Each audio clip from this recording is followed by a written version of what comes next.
ऐतिहासिक विरासत की एक वैभवशाली परंपरा का साक्षी है राजसमंद। पाषाण के सौंदर्य को अपने आप में समेटे हुए ये अरावली के विस्तार का साझीदार है।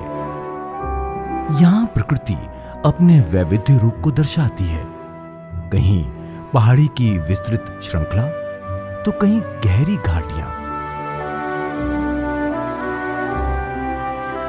और उनमें से गुजरते पतले संकीर्ण रास्ते। इनमें से ही एक रास्ता निकलता है भीम ब्लॉक की ओर। अकूत वन संपदा और हरितिमा कभी इसकी मिल्कियत रही है।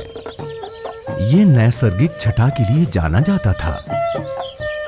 पहाड़ियों के बीच जलपूरित कुंड और वनस्पति से आच्छादित भूमि भीम की पहचान थी।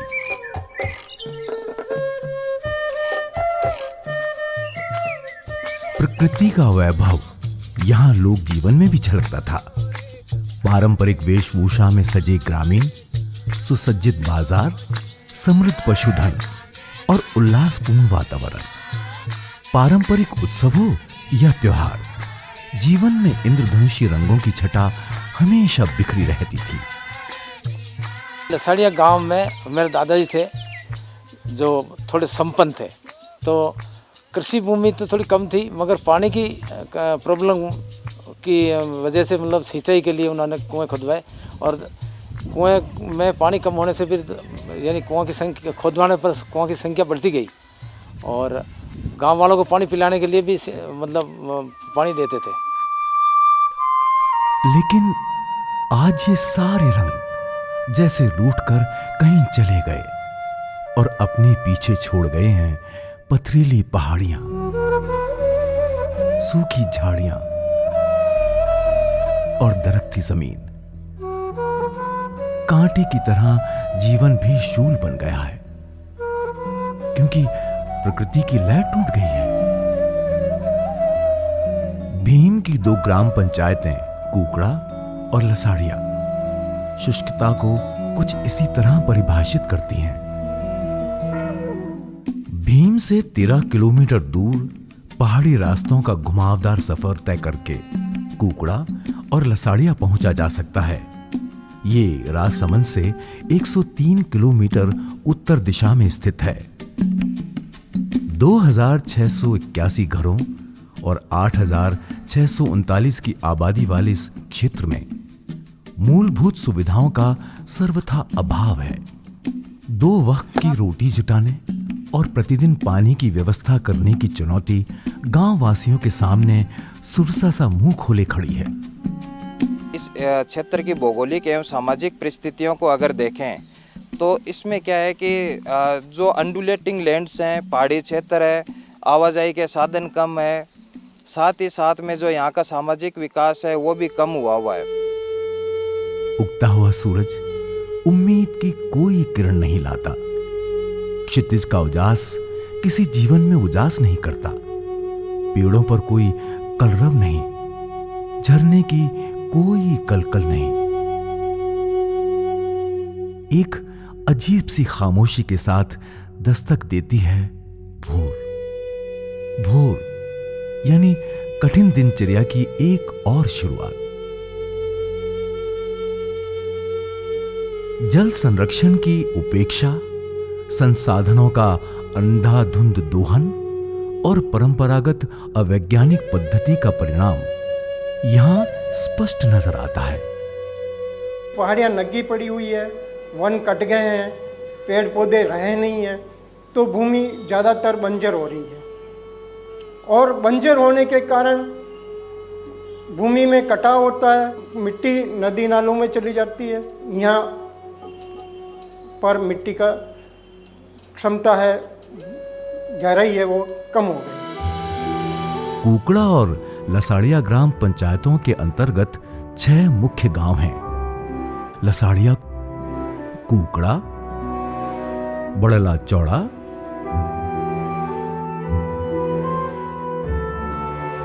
मोहरिया,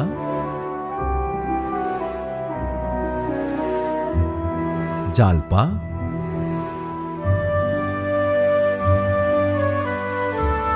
कर काला।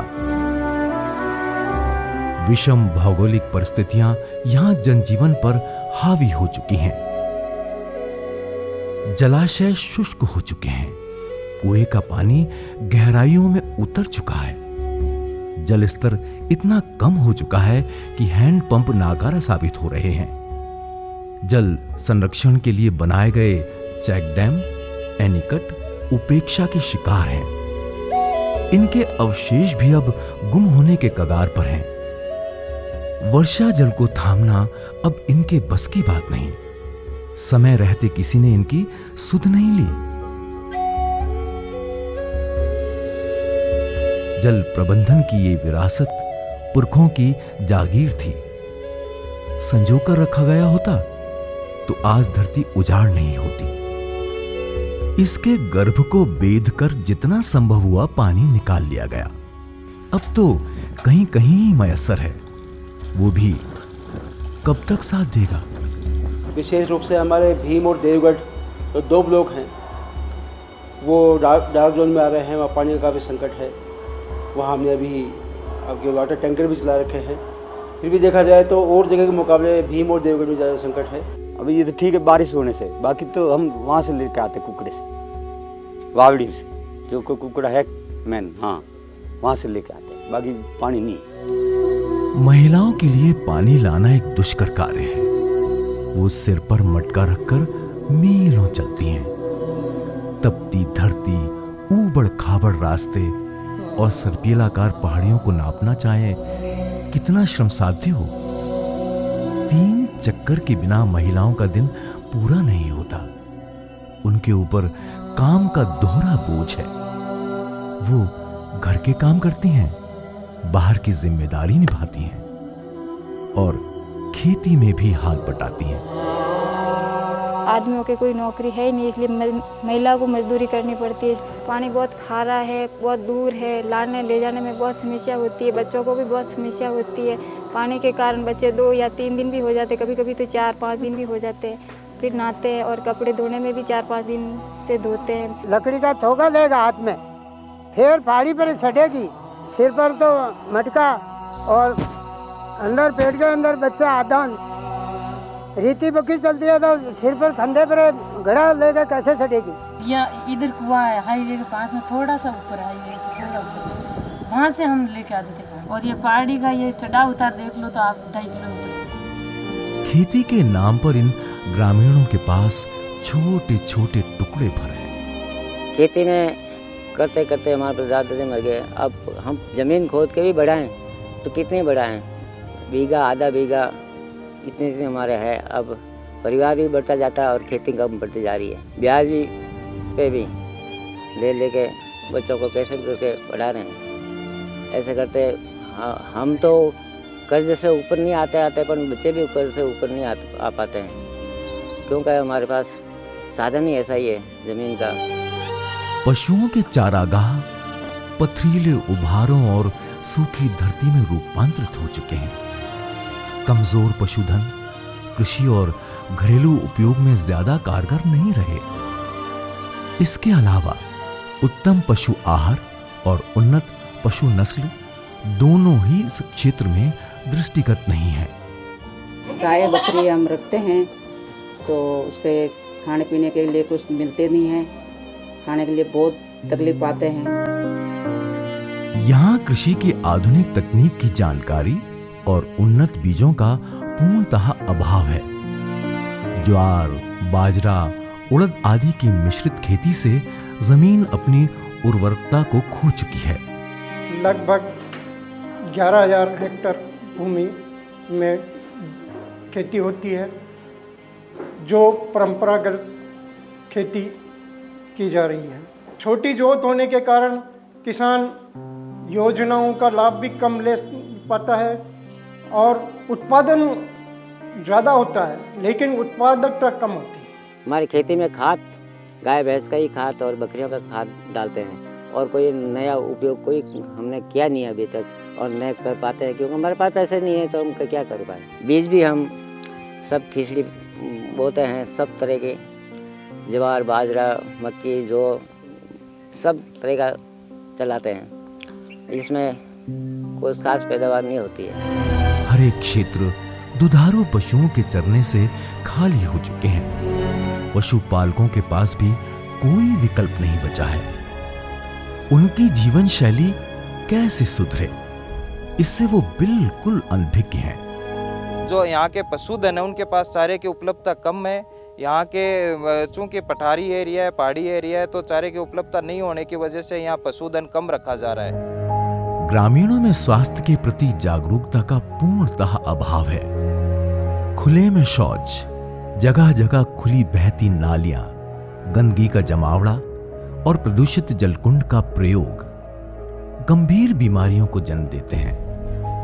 लेकिन इस जीवन शैली से अलग उनके पास कोई परिकल्पना नहीं है। समस्याओं ने यहां घर कर लिया है। बच्चे से बुजुर्ग तक सभी रोगों के शिकार हैं। ये स्वास्थ्य समस्याओं से जूझ रहे हैं। जल जनित बीमारियां यहां 12 महीने घर किए हुए हैं।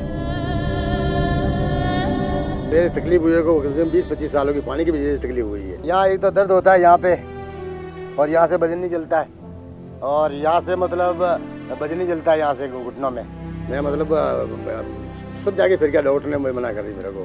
फ्लोराइड लेवल ज़्यादा होने से लोगों की हड्डियाँ काफ़ी कमज़ोर हो रही हैं, दांत खराब हो रहे हैं, लोगों के कोबड़ निकल रही है, इस तरह की प्रॉब्लम्स आ रही है। जल्दी बुढ़ापा आ रहा है जवान लोगों का, बूढ़े लोग परेशान हो रहे हैं। काफ़ी दिक्कतें तो हैं ही फ्लोराइड लेवल से। जल भराव क्षेत्र खाली पड़े हैं। उनमें गंदा बचा पानी महज कपड़ों से छानकर शुद्ध नहीं हो सकता।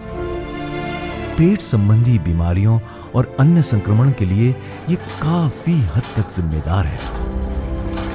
अगर यहाँ के कुओं में झांक कर देखें तो समस्या की गहराई समझ में आ जाएगी। कुओं में न दीवार है, न ही बाहरी गंदगी से बचाव की कोई व्यवस्था। मरे हुए कीट और जीव जंतु इन कुओं में मिलना आम बात है। यहाँ प्रदूषण कभी कभी विषाक्तता की हद को छू देता है। इन स्थितियों में त्वरित चिकित्सा बहुत आवश्यक है, लेकिन चिकित्सा के नाम पर एएनएम की सेवाएं ही उपलब्ध हैं। वहाँ पे जो एएनएम का भी काम कर रही है, अच्छा काम कर रही है, पर जो पॉपुलेशन लोड उसके पास में है वो काफ़ी ज़्यादा है। पहाड़ी एरिया होने की वजह से लोग समय पे नहीं पहुंच पाते, उनको सुविधाएं नहीं मिल पाती हैं। आने जाने में बहुत समस्या होती है। डिलीवरी के समय यहाँ से शहर बहुत दूर है, इसलिए जननी सुरक्षा बुलाने में बहुत टाइम, आते आते भी बहुत टाइम लगता है, इसलिए डिलीवरी वालों को बहुत समस्या होती है। उप स्वास्थ्य केंद्र दानदाता द्वारा दिया गया है, और ये मतलब सरकारी भवन हो तो मतलब पेशेंट को अच्छी सुविधा मिल सकेगी। गांव के अंदर और गांव से बाहर दूसरे गांव तक जाने के लिए सड़कें हैं ही नहीं। पैदल चलना एकमात्र उपाय है। बच्चे भी दूर दराज से पैदल ही पढ़ने आते हैं, लेकिन खस्ताहाल स्कूल उन्हें शिक्षित करने में अक्षम साबित हुए हैं। 5वीं कक्षा के बाद स्कूल की पढ़ाई छूटने लगती है। मिड डे मील इन बच्चों को शिक्षा के मंदिर में बांध नहीं पाता। स्कूल की जर्जर इमारत स्वयं अभाव की गाथा कहती है। सुविधा और संसाधन विहीन स्कूल आरंभिक शिक्षा की समुचित व्यवस्था से ही वंचित है, तो भला एक सक्षम युवा पीढ़ी का निर्माण कैसे करेगा? जहां 12वीं तक की पढ़ाई बमुश्किल संभव हो पाती है, वहां उच्च और व्यावसायिक शिक्षा की बात करना बेमानी है। ये जो एक पुरानी बिल्डिंग है ये असुरक्षित घोषित है, जिसमें 7-8 कमरे हैं, तो इसमें हम क्लासों को बिठा नहीं पाते हैं, तो क्लासों की थोड़ी सी कमी है क्लासरूम्स की। पियोन से लगाकर दोनों तीनों का सारा काम करना पड़ता है, तो सुबह रात तक शाम तक मेरे वो भीम में जाके यहाँ से भीम तक कार्य करना पड़ता है, तब जाके विद्यालय का जो सारी सूचनाएं जो समय से और सारी चीज़ें ये समय से कर पाता हूँ। युवा मजदूरी करने को बाध्य है। कौशल का अभाव उन्हें बेरोजगारों की भीड़ में धकेल रहा है। मजदूरी की तलाश में गांवों से पलायन कर रहे हैं।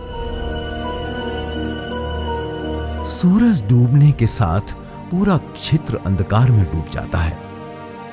अकर्मण्य हो चुके पुरुषों के लिए शाम मदिरापान का निमंत्रण लेकर आती है। उनकी पूरी रात नशे में बीतती है। दिन में भी करने को कुछ नहीं तो मदिरा पान ही सही। बेरोजगारी से लड़ने का ये तरीका बहुत घातक बन चुका है। जब तक रोजगार प्रशिक्षण की व्यवस्था नहीं होगी तब तक उन्हें इस अंधकार से बाहर निकालकर उम्मीद की नई रोशनी नहीं दिखाई जा सकती। लेकिन इसकी जिम्मेदारी ले कौन? आज हम अगर इन ग्रामीण क्षेत्र की बात करते हैं तो अधिकतर बच्चे या तो 12वीं के बाद अपनी पढ़ाई छोड़ देते हैं या फिर कॉलेज में जाने के बाद उनको उचित रोजगार नहीं मिलता, उनका ग्रेजुएशन पूर्ण होने के बावजूद भी। गाड़ी क्लासें बनते हैं, उसमें कोई पैसा बरोबर मिलता नहीं है। उसके बाद होटल लाइन में जाते हैं, वहाँ पे भी हम बर्तन वगैरह धोने पड़ते हैं तो भी पैसे बरोबर मिलता नहीं। तो इससे हम हमारा घर खर्चा नहीं चला पाते और जो हमें पढ़ाई खर्च के लिए जो कर्ज देते हैं वो हम चुका नहीं पाते हैं। लार्सन एंड टूब्रो कंपनी को अपने कॉर्पोरेट सोशल रिस्पॉन्सिबिलिटी के लिए एक ऐसी पृष्ठभूमि की तलाश थी जहां वो परिवर्तन की परिभाषा को स्वयं गढ़ सके। भीम की सच्चाई जानने के बाद कंपनी ने इसे संवारने का संकल्प लिया, इस क्षेत्र की समस्याओं की गहराई को समझा और जिम्मेदारी अपने कंधों पर ले ली।